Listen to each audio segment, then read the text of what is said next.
네, 여러분 안녕하세요. 오늘은 6월 7일 목요일입니다. 오늘도 좋아서 나누는 큐티 나눔 시간입니다. 오늘은 신명기 21장 1절에서 23절까지의 말씀인데요.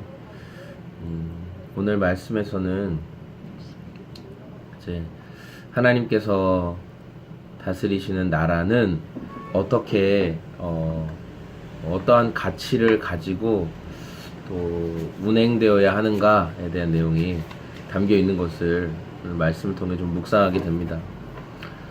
몇 가지 그 예시가 나오는데 특별히 1절부터 9절까지는 범인을 알 수 없는 살인 사건이 일어났을 때 하나님 나라의 백성들은 그 사건을 어떻게 다루어야 하느냐에 대해서 말씀하고 있습니다. 그래서 가장 가까운 그 시체가 발견된 가장 가까운 성읍에 있는 장로들이 나와서 한 번도 일을 해보지 않은, 멍에를 메모지 않은 소를, 암송아지를 잡아다가 목을 꺾고, 그다음에 이제 그 흐르는 물에서 씻고, 그래서 너희가 이 사람이 죽은 것에 대해서 이 사람의 살인 사건에 대해서 우리가 보지 못했습니다. 우리에게는 이 살인죄에 대한 책임이 없습니다. 이렇게 선언하라고 하십니다. 그래서 그들에게 지워진 살인 용의 선상에 있는 그거를 지우라고 말씀하시죠. 그러나 그렇게 되면은 사람만 죽었고 살인자는 없는 것이냐? 그런데 이렇게 너희들에게 잘못 씌워진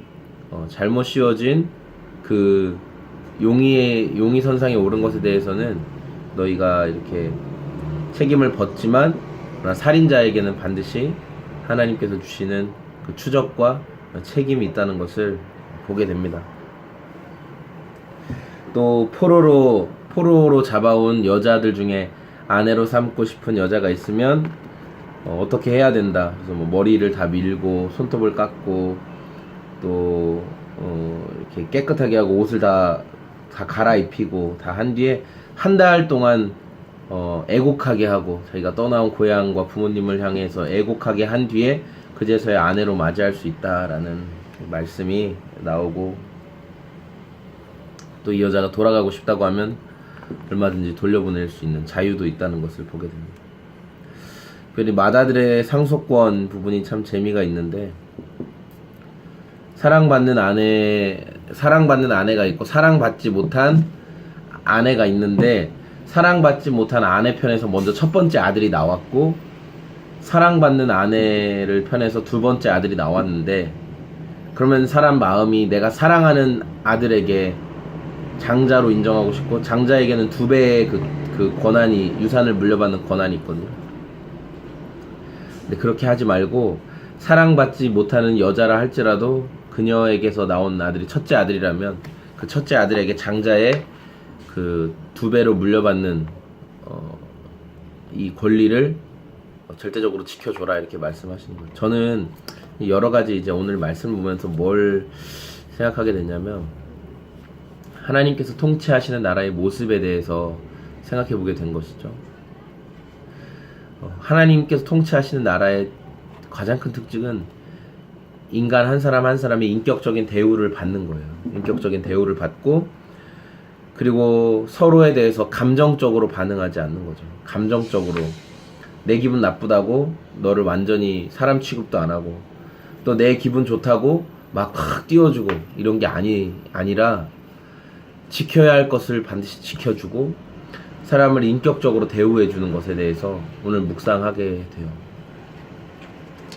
그래서 저는 아이들이 있다 보니까 내가 너무 힘들고 내가 너무 기분 나쁘고 하다 보면 애들이 말을 안 듣는 게 당연한 거죠. 애들도 자기 생각이 있고 자기가 하고 싶은 게 있는데, 그런데 내가 좀 상태가 좋을 때는 그렇게 막 말도 안 되는 짓을 해도 그냥 웃어 넘기거나 그냥 그렇게 하면 안 되지라고 그냥 지도하는 정도지만, 내가 상태가 너무 안 좋으면 그런 게 너무 귀찮은 거예요. 막 짜증이 나고 귀찮고 그냥 버려두고 싶고 방임해버리고 싶은 게 제 마음이더라고요.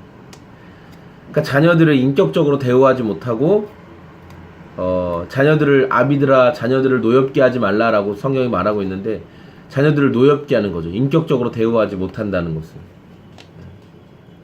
분명히 징계도 해야 될 선이 있고 넘어서는 안 되는 선이 있는데 우리의 말과 태도와 눈빛으로 넘어서는 안 되는 징계를 하게 되는, 우리의 삶에, 우리의 가정에, 우리가 만나는 사람들과의 관계 속에서 하나님의 나라가 회복된다는 것은 이렇게 우리가 사람들을 대할 때 인격적인 대우와 또 단순히 내 마음의 감정으로만 일어나는 대로 사람을 대하지 않는 것, 이것이 하나님께서 다스리는 나라라는 것을 저는 오늘 말씀을 통해 묵상하게 되었습니다.